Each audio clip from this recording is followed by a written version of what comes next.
Amen.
അങ്ങനെയുള്ള George തൽക്കാലത്തേക്കാണെങ്കിലും നിങ്ങളെ വിട്ട് ഇവിടെ നിന്നും ഇന്ത്യയിലേക്ക് പോകുന്നു എന്ന് പറഞ്ഞപ്പോൾ നിങ്ങൾ ഒരു മാസം മുമ്പേ നിങ്ങളുടെ തിരുനാളാഘോഷം മാറ്റിവെക്കുന്നത് ഏറ്റവും നല്ലതാണ്, നിങ്ങളുടെ സ്നേഹത്തിന്റെ പ്രകടനമാണ് എന്ന് ഞാൻ മനസ്സിലാക്കുകയാണ്.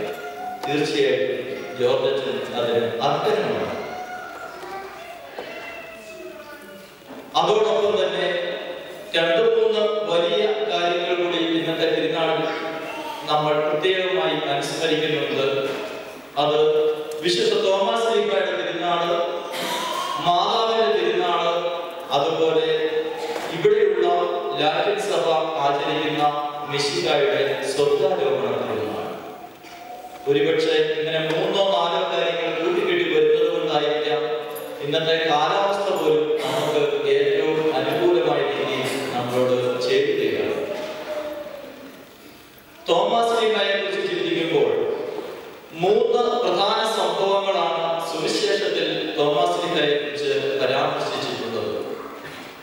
ഒന്ന്, മിശിഹ യൂദായിലേക്ക് പോകുവാൻ ഒരുങ്ങിയപ്പോൾ മിശിഹായെ കൊല്ലുവാനായി യൂദാക്കാർ ആലോചിക്കുന്നു എന്ന് മനസ്സിലാക്കി ഈശോയുടെ ശിഷ്യന്മാർ മിശിഹായെ തടയുന്നു. ആ അവസരത്തിൽ തോമസ് ശ്ലീഹ പറയുകയാണ്, മിശിഹായെ നിങ്ങൾ തടയേണ്ട, നമുക്ക് അവനോടുകൂടി പോയി മരിക്കാമെന്ന്. ധീരമായ ഒരു കാൽവയ്പാണ് തോമസ് ശ്ലീഹയുടെ ആ വാക്കിലൂടെ അവിടെ സംഭവിക്കുക. അത്രയും ധീരത നിറഞ്ഞ ഒരു തോമസ് ശ്ലീഹായുടെ മക്കളാണ് നാം എല്ലാവരും എന്ന് മനസ്സിലാക്കാൻ. ഇന്ത്യ അത്ര അടുത്തുള്ള ഒരു സ്ഥലമൊന്നുമല്ല UK. ഏറ്റവും കുറഞ്ഞത് ഇപ്പോഴത്തെ സാഹചര്യത്തിൽ ഒരു ദിവസത്തെ യാത്രയെങ്കിലും അതിനാവശ്യമുണ്ട്. നമ്മൾ ഇന്ത്യയിൽ നിന്നും ഇവിടെ വന്നിരിക്കുന്നത് തോമസ് ശ്ലീഹ നമുക്ക് നൽകിയ പൈതൃകം ഇവിടെയുള്ളവരെ കൂടി മനസ്സിലാക്കുവാനാണ്. അതിൽ അഗ്രഗണ്യനായി വന്നിരിക്കുന്ന ഒരു വ്യക്തിയാണ് ജോർജ് അച്ഛൻ എന്ന് നിങ്ങൾക്ക് ചിന്തിച്ചാൽ മനസ്സിലാകും. ഏകദേശം 10 വർഷത്തോളം നമ്മളോടൊപ്പം ഉണ്ടായിരുന്നു. തനിക്ക് ലഭിച്ച വിശ്വാസം തന്റെ മക്കൾക്ക്, തോമസ് ശ്ലീഹയുടെ മക്കൾക്ക് കൂടുതലായി പകർന്നു കൊടുത്തു. അതുപോലെ തന്നെ ഇവിടെയുള്ള നിവാസികൾക്ക് പകർന്നു കൊടുക്കുന്നതിൽ ജോർജ് അച്ഛൻ വളരെയധികം വിജയിച്ചിട്ടുണ്ട് എന്ന് എനിക്ക് മനസ്സിലാക്കാൻ സാധിച്ചിട്ടുണ്ട്. പലപ്പോഴും വൈദികരുടെ സമ്മേളനം കൂടുമ്പോഴൊക്കെ ഓരോ പുരോഹിതരുടെയും പ്രവർത്തനങ്ങളെ കുറിച്ച് അങ്ങോട്ടും ഇങ്ങോട്ടും പറയുന്നത് ഞാൻ കേട്ടിട്ടുണ്ട്. എന്റെ കാര്യം ഒഴികെ മറ്റുള്ളവരുടെ കാര്യങ്ങൾ പറയുന്നതാണ് എനിക്ക് പലപ്പോഴും കേൾക്കുവാൻ സാധിച്ചിട്ടുള്ളത്. അങ്ങനെ കേട്ട അവസരങ്ങളിലൊക്കെ പല ഇംഗ്ലീഷ് വൈദികരും ജോർജ് അച്ഛന്റെ ഇവിടുത്തെ സേവനത്തെ കുറിച്ച് വളരെയധികം നന്നായി പറഞ്ഞിരിക്കുന്നത് ഞാൻ ശ്രദ്ധിച്ചിട്ടുണ്ട്.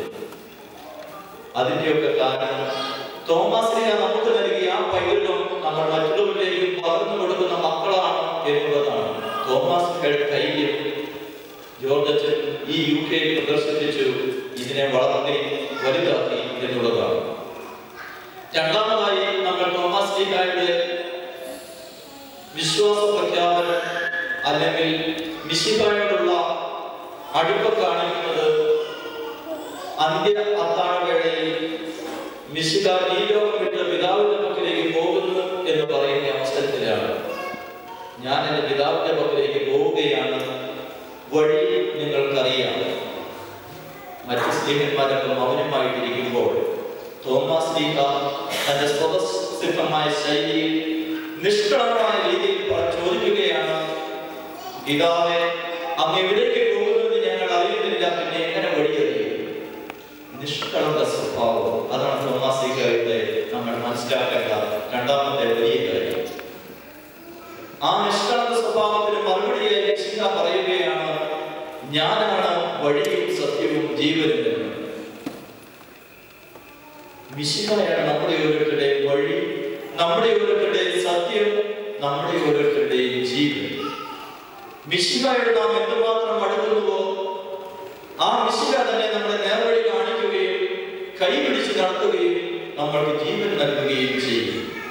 ആ മിശിഹായെ വഴിയും സത്യവും ജീവനുമായി മനസ്സിലാക്കുക എന്നുള്ളതാണ് ഏറ്റവും പ്രധാനപ്പെട്ട കാര്യം. മൂന്നാമത് തോമസ് ശ്ലീഹ മിശിഹായുമായി സംവാദത്തിൽ ഏർപ്പെടുന്നത് ഇന്ന് നമ്മൾ വായിച്ചു കേട്ട സുവിശേഷ ഭാഗത്തിലാണ്. ഒരുപക്ഷെ പലരും വിചാരിക്കും തോമസ്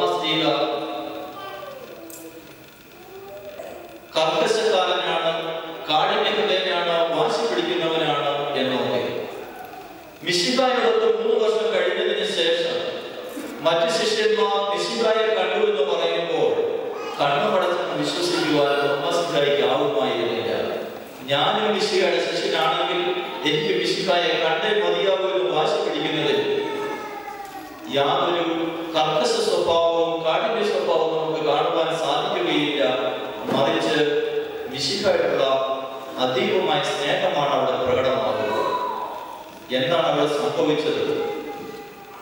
എന്തെങ്കിലും മോശമായ രീതിയിലായിരുന്നു തോമാസ്ലീഹ പ്രതികരിച്ചിരുന്നതെങ്കിൽ മിശിഹ തീർച്ചയായും തോമാസ്ലീഹയുടെ ശാഠ്യത്തിന് വഴികൊടുക്കുമായിരുന്നില്ല. മറിച്ച് തോമാസ്ലീഹയുടെ ജീവിതത്തിനനുസരിച്ച് മിശിഹ തന്നെ തുറന്നു കാണിക്കുവാനായിട്ട് തോമാസ്ലീഹ ഇടവരുത്തി. മിശിഹായെ കണ്ട ഉടനെ തന്നെ എന്റെ കർത്താവേ, എന്റെ ദൈവമേ എന്ന് പറഞ്ഞ് ആ മിശിഹയുടെ കാലത്തിൽ കമിഴ്ന്നു വീഴുന്ന തോമാസ്ലീഹ എന്താണ് അതുമൂലമുണ്ടായ ഫലം? താൻ തൊട്ടറിഞ്ഞ് അനുഭവിച്ച മിശിഹായെ ഏത് ത്യാഗവും സഹിച്ച് ഏത് വിദൂര ദിക്കിലും പോയി മറ്റുള്ളവർക്ക് പറഞ്ഞു കൊടുക്കുവാൻ തോമാസ്ലീഹയ്ക്ക് സാധിച്ചു. മറ്റു സ്ത്രീഹന്മാരൊക്കെ അടുത്തടുത്ത പ്രദേശങ്ങളിലേക്ക് പോയപ്പോൾ തോമാസ്ലീഹയുടെ കാലത്തുണ്ടായിരുന്ന സഞ്ചാര ബുദ്ധിമുട്ട് കൂടി മനസ്സിലാക്കുമ്പോൾ അദ്ദേഹം എത്ര വലിയ ഒരു കാര്യമാണ് ചെയ്തത് എന്ന് മനസ്സിലാക്കുന്നത്. AD 52 ഇന്ത്യയിൽ വന്ന് നമ്മുടെ പൂർവ്വപിതാക്കന്മാരെ മാമോദീസ മുക്കി നമ്മളെ എല്ലാം കത്തോലിക്കനാക്കിയ മഹത് വ്യക്തിയാണ് തോമാസ്ലീഹ. ആ തോമാസ്ലീഹയുടെ തിരുനാൾ നാം ആചരിക്കുമ്പോൾ ആ തോമാസ്ലീഹയിലുണ്ടായ പുണ്യങ്ങളെല്ലാം നമ്മുടെ ജീവിതത്തിലേക്ക് പകർത്തുവാനായിട്ട് നമ്മൾ ഓരോരുത്തരും പരിശ്രമിക്കണം. അതാണ് ഈ തിരുനാൾ ആഘോഷത്തിന്റെ അർത്ഥവും. തിരുനാൾ ആഘോഷിക്കുക എന്നുള്ളത് ഏത് സമൂഹത്തെ സംബന്ധിച്ചിടത്തോളം സന്തോഷത്തിന്റെയും ആഹ്ലാദത്തിന്റെയും അവസരമാണ്. നിങ്ങളെ സംബന്ധിച്ചിടത്തോളം ഒരു പരിധി വരെ ആഹ്ലാദം അറിയുന്ന ഒരു അവസരമാണ് തിരുനാൾ ആഘോഷം. ഒരു പരിധി എന്ന് ഞാൻ പറയുവാൻ കാരണം നിങ്ങളുടെ എല്ലാമായി ലോകത്തിൽ പോകുന്നല്ലോ എന്നൊരു വ്യത നിങ്ങളുടെ ചിലരിലെങ്കിലും ഉണ്ടാകും എന്നെനിക്ക് മനസ്സിലായതുകൊണ്ടാണ്. ഏതായാലും തിരുനാൾ ആഘോഷങ്ങൾ സന്തോഷത്തിന്റെ ആഹ്ലാദത്തിന്റെ അനുഭവങ്ങൾ പകരുന്ന നിമിഷങ്ങളാണ്.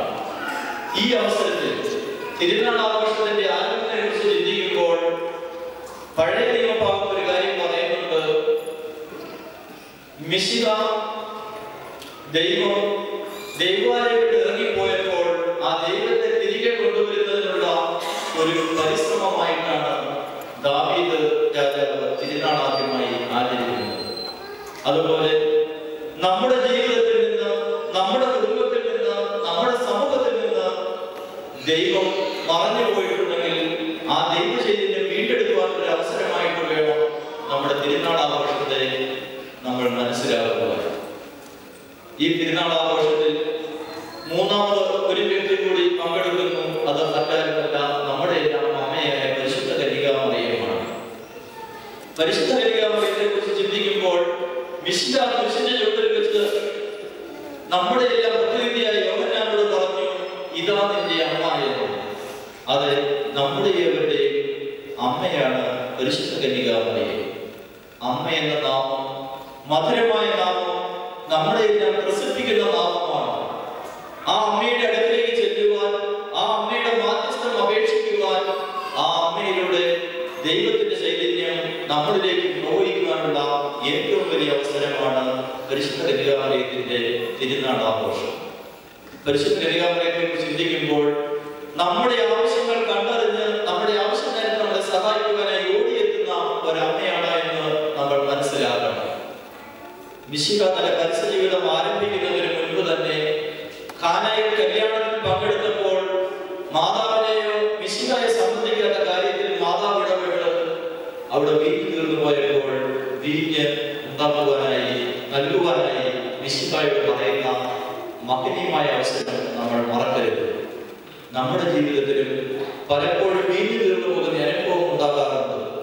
അങ്ങനെ വീഞ്ഞ് തീർന്നു പോകുന്ന അനുഭവം ഉണ്ടാകുമ്പോൾ മാതാവിന്റെ ആശ്രയം തേടുവാനായി നാം ഓരോരുത്തരും മറക്കരുത്. മാതാവിനോട് അപേക്ഷിച്ചാൽ നമ്മുടെ അമ്മയോട് അപേക്ഷിക്കുന്നത് പോലെ തന്റെ തിരുക്കുമാരങ്ങളെ നമുക്ക് തരുവാൻ മാതാവ് തയ്യാറായി നിൽക്കുകയാണ് എന്ന് നമ്മൾ മനസ്സിലാക്കണം. ഈ തിരുനാൾ ആഘോഷ അവസരത്തിൽ നിങ്ങളെ അതുപോലെ ഈ യാത്രയുടെ കുർബാനയിൽ ജോർജന് ഇനിയുമുള്ള കുറച്ചു കാലത്തെ ഇന്ത്യയിലെ ജീവിതം എല്ലാ തരത്തിലും ദൈവാനുഗ്രഹം നിറഞ്ഞ നന്മ നിറഞ്ഞ മറ്റുള്ളവർക്ക് നന്മയുണ്ടാവുന്ന ഒരു ജീവിതമായി തീരട്ടെ എന്ന് ആശംസിക്കുന്നു. അതുപോലെ തന്നെ നമ്മളിലേക്ക് നമ്മുടെ സമൂഹത്തിലേക്ക് എത്രയും പെട്ടെന്ന് തിരിച്ചു വരാൻ ഇടയാകട്ടെ എന്ന് ജോർജന് വേണ്ടി ഞങ്ങൾ പ്രത്യേകമായി പ്രാർത്ഥിക്കുന്നു. പിതാവിന്റെയും പുത്രന്റെയും പരിശുദ്ധാത്മാവിന്റെയും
Satya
ഞങ്ങളുടെ ശത്രുക്കളെ പരാജിതരാക്കി ഞങ്ങളുടെ ബലഹീനമായ പ്രകൃതിയെ നിന്റെ സമൃദ്ധമായ അനുഗ്രഹത്താൽ മഹത്വമണിയിക്കുകയും ചെയ്തു.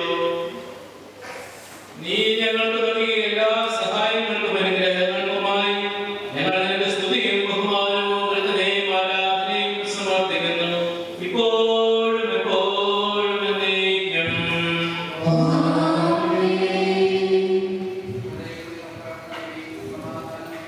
കർത്താവേ, സത്യനായ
സുദൃഢവും പരിശുദ്ധവും ജീവിതം